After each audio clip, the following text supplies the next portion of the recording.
Assalamualaikum warahmatullahi wabarakatuh. Perkenalkan, nama saya Ahmad Ricahyono dari SMKN 3 Jombang. Di sini saya akan menjelaskan secara singkat tentang konfigurasi NAT pada Cisco Packet Tracer. Oke, pertama-tama saya akan menjelaskan tentang apa itu NAT. NAT atau Network Address Translation merupakan suatu metode di mana kita dapat menghubungkan antara IP private pada server kita dengan IP public, sehingga kita dapat mengakses internet dengan IP public tersebut. Oke, selanjutnya saya akan menjelaskan tentang jenis-jenis NAT. NAT dibagi menjadi 3 jenis, yaitu Static NAT, Dynamic NAT, dan Overloading NAT. Static NAT hanya memungkinkan satu IP public untuk mewakilkan satu IP private. Sementara Dynamic NAT memungkinkan IP private untuk memilih IP public secara dinamik. Namun, kelemahannya kita harus memiliki banyak IP public. Yang ketiga, Overloading NAT. Overloading NAT memungkinkan satu IP public mewakilkan seluruh IP private yang ada pada server kita. Baik, lanjut ke langkah selanjutnya, yaitu konfigurasi NAT pada Cisco Packet Tracer. Hal pertama yang harus kita lakukan adalah memasang aplikasi Cisco Packet Tracer pada PC kita. Jika belum, downloadlah terlebih dahulu. Pertama-tama, buatlah topologi seperti yang saya buat pada video ini. Kita menggunakan 2 PT router, 1 PT switch, 2 PC, dan 1 server.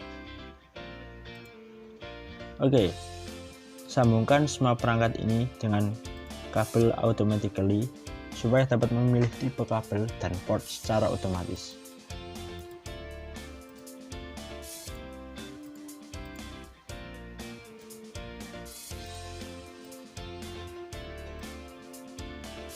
Bisa dilihat.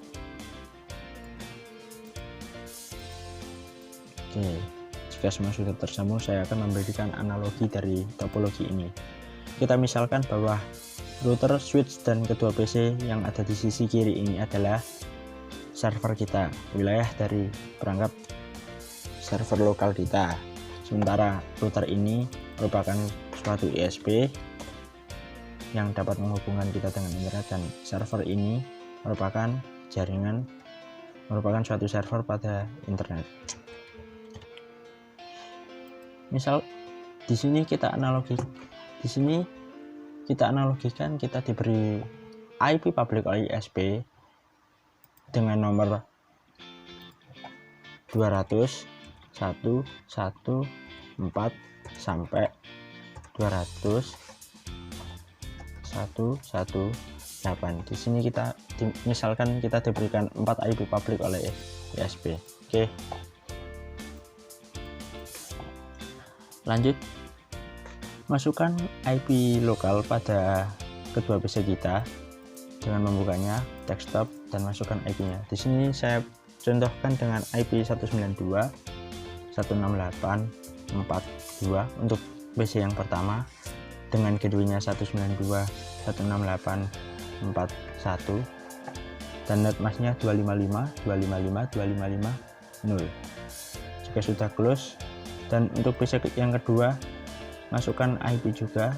Intinya harus satu jaringan dengan PC pertama, yaitu 192.168.48 misalnya, dengan subnet mask 255.255.255.0, dan keduanya 192.168.41. Oke, jika sudah close, daftarkan kedua IP lokal ini pada router server kita dengan membukanya, config, dan lihat kabel yang menghubungkan antara kedua PC ini melalui switch ke router server kita. Di sini kita menggunakan kabel Fast Ethernet 0/0. Oke, buka Fast Ethernet 0/0 dan daftarkan keduanya, yaitu 192.168.41, dan subnet masknya 255.255.255.0. Jangan lupa nyalakan pula port tersebut. Oke, jika sudah aktif akan muncul tanda hijau seperti ini yang artinya sudah terhubung. Oke, lalu masukkan IP public ke dalam router lokal kita.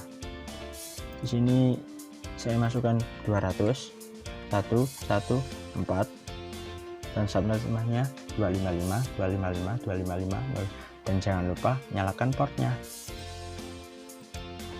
Untuk konfigurasi di Cisco ini, kita misalkan router ISP memiliki IP public yang satu jaringan dengan router server kita dengan alamat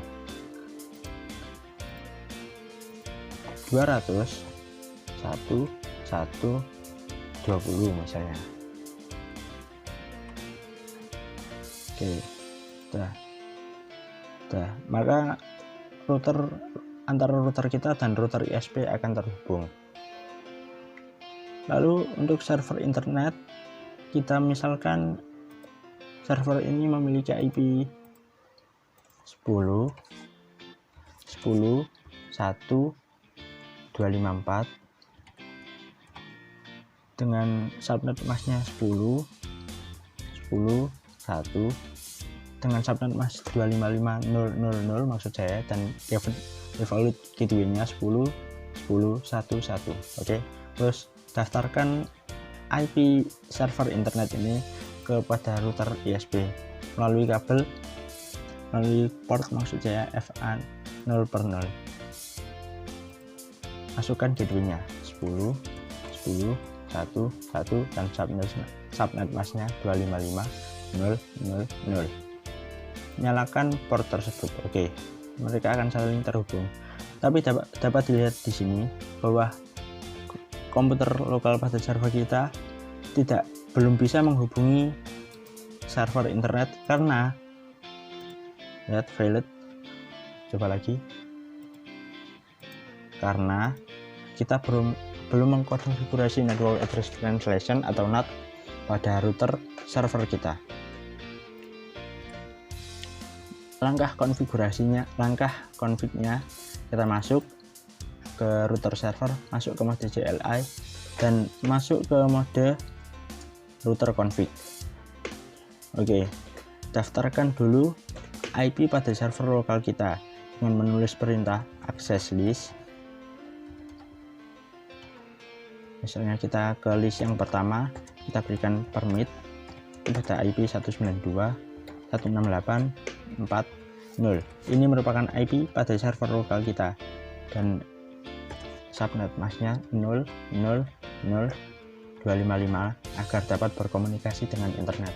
Oke, lalu masukkan juga pool IP public kita dengan menulis perintah IP net pool, beri nama terserah. Di sini misalnya saya beri nama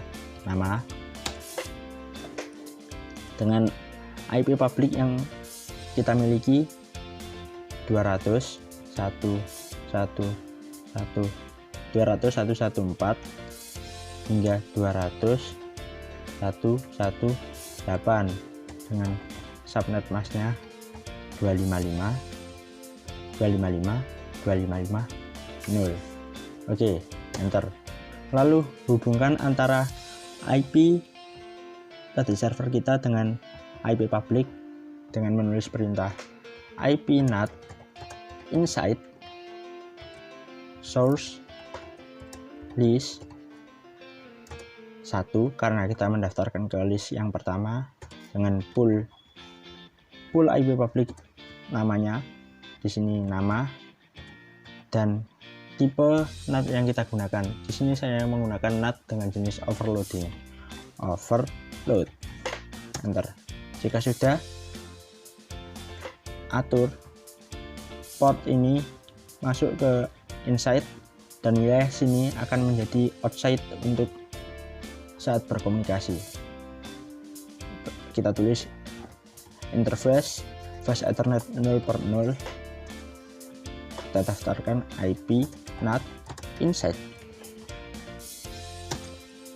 exit dan interface serial 2/0. Di sini bisa dilihat ini adalah serial 2/0 sana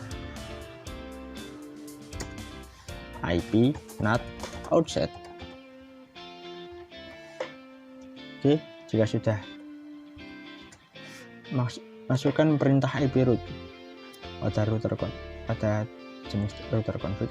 Dengan menulis IP root, kita gunakan IP root default saja, yaitu 0 0 0 0 dan 0 0 0 0, dan outside-nya atau jalur keluarnya melalui port serial 2/0. Oke, jika sudah, lakukan langkah percobaan. Bisa dilihat PC kita awalnya in progress dan valid untuk pertama kalinya. Lalu saat dicoba lagi, PC kita sudah dapat menghubungi internet. Begitu juga dengan PC yang kedua. Oke, sekian yang bisa saya jelaskan tentang konfigurasi. Apabila ada kurangnya, saya mohon maaf. Sekian, wassalamualaikum warahmatullahi wabarakatuh.